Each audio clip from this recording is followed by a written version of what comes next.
Malkajgiri police station పరిధిలో దారుణం చోటు చేసుకుంది. 7 ఏళ్ల చిన్నారి బిల్డింగ్ పై నుంచి కింద పడి చనిపోయిన ఘటన అయితే చోటు చేసుకుందని చెప్పాలి. అయితే ఇప్పటివరకు కూడా తల్లి ఆ పాపని పడేసిందని చెప్పేసి, తోసేసి చంపేసిందని చెప్పేసి కూడా వస్తున్న వార్తలున్నాయి. అయితే దీనికి సంబంధించి ఇవన్నీ కూడా అవాస్తవం అని చెప్పేసి తండ్రి అయితే మాట్లాడుతున్నారు. అసలు ఏం జరిగింది? ఈ ఘటనకు సంబంధించి ఆ మధ్యాహ్నం సమయంలో అంటే నిన్న ఈ ఘటన చోటు చేసుకుంది. మరి ఆ రోజు ఏం జరిగింది? దానికి ముందు ఏం జరిగింది? అసలు వాస్తవం ఏంటనే విషయాలు తన తండ్రి మనతో పాటు ఉన్నారు డేవిడ్ గారు. వారితో కూడా మాట్లాడదాము. సార్, అసలు ఎప్పుడు జరిగింది? అసలు ఏం జరిగింది? మామూలుగా ఇప్పటి వరకు వస్తున్న వార్తలన్నీ కూడా పాపని తల్లి తోసేసి చంపేసిందని చెప్పేసి వార్తలు వస్తున్నాయి. మీరేం చెప్తారు దానికి సంబంధించి? గోడ మీద కూర్చోబెట్టింది. కూర్చోబెట్టి ఆడుకుంటా కూర్చోబెట్టి యాక్సిడెంట్గా స్లిప్ అయ్యి కింద పడింది. ఆమె కావాలని చేయలేదు. ఓకే. అంటే మీరు చూసినంత వరకు సార్, అంటే 2 రోజుల ముందు మీకు సంబంధించి ఒక గొడవ జరిగిందని చెప్పేసి కూడా మాకు తెలుస్తుంది. గొడవలు ఏం లేవు. అసలు ఎలా జరిగింది సార్? ఏంటి దానికి సంబంధించి ఏం చెప్తాను? ఇంట్లో ఫ్యామిలీ ప్రాబ్లమ్స్ అయితే ఏం లేవు, గొడవలు ఏం లేవు. నన్ను పాప అంటే చాలా ఇష్టం తనకి. ఇప్పుడు ఇద్దరు ఆడుకుంటూనే ఉంటారు. మొత్తం ఎంతమంది పిల్లలు సార్ మీకు? బాబు పాప. ఓకే. ఎన్ని సంవత్సరాల నుంచి మీరు అపార్ట్మెంట్లో నివాసం ఉంటున్నారు? కొద్దిగా రీసెంట్ 6 months అయింది. ఓకే. మ్యారేజ్ ఎన్ని సంవత్సరాలు? మ్యారేజ్ అయ్యి 15 years అయింది. ఓకే. అంటే ఇంకొక వార్త కూడా వినిపిస్తుంది, ముఖ్యంగా అంటే మీ భార్యకు సంబంధించి కొంచెం మెంటల్గా డిస్టర్బ్ ఉన్నారు. దానికి సంబంధించి 2 రోజుల క్రితం గొడవ జరిగింది. ఆ తర్వాత ఈ విధంగా ఘటనకు పాల్పడ్డారని చెప్పేసి దాని మీద ఏం మాట్లాడతారు మీరు? పర్లేదు చెప్పండి. మీకు తెలిసింది అసలు ఏం జరిగిందనే చెప్పండి.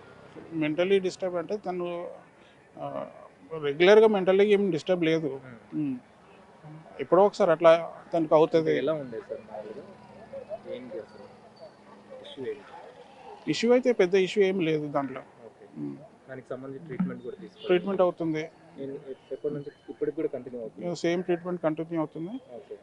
2-3 ఎలా ఉండేది సార్ ప్రవర్తన? ఎలా ఉండేది అంటే మామూలుగా మీరు చెప్పినట్టుగా ఏముండేది? ఎలాంటి బిహేవియర్? ప్రవర్తన అంటే మామూలుగా ఉండేది, ఏమంత బ్యాడ్గా లేదు.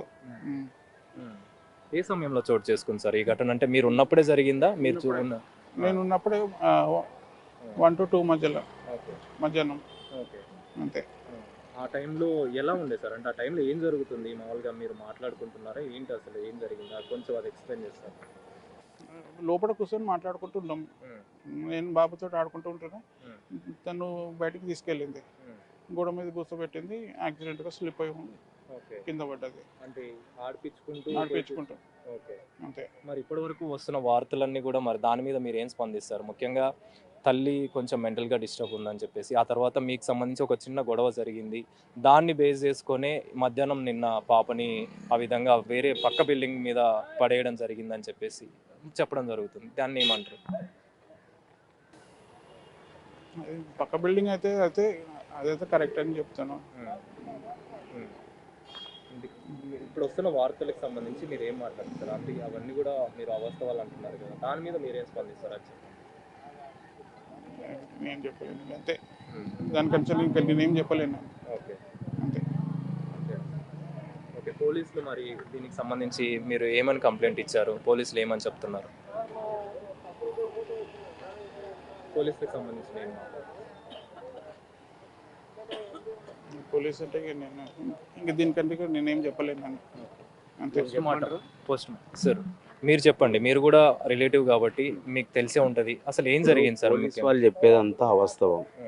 మేము ఆల్రెడీ క్లియర్గా ఈ విషయంని రిటర్న్ లెటర్ ఇచ్చాడు మా బ్రదర్. ఏమని?